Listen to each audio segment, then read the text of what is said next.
अवाम के पैसों का ज़िया, कौमी ख़जाने पर हुक्मरानों की अय्याशियाँ जारी हैं। वज़ीर आज़म ने बरतानिया में एक रोज़ और क़याम बढ़ा दिया है। मिस्र के दौरे के बाद वज़ीर आज़म शहबाज शरीफ लंदन पहुँचे। मुख्तलिफ उमूर पर तबादला ख्याल भी हुआ।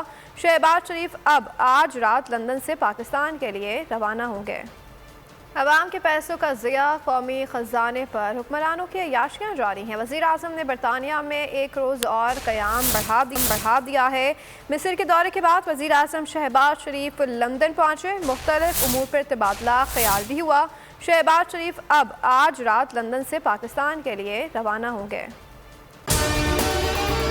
अगर आपको हमारी ये वीडियो पसंद आई है तो लाइक पर क्लिक कीजिए। बहुत अच्छी कवरेज की है। ये मार्च की तो ज़बरदस्त कवरेज थी, बॉल की प्रॉब्लम सबसे बेस्ट थी।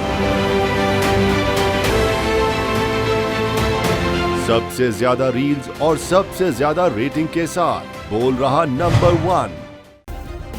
सब्सक्राइब करें और बेल दबाएं ताकि कोई खबर रह न जाए।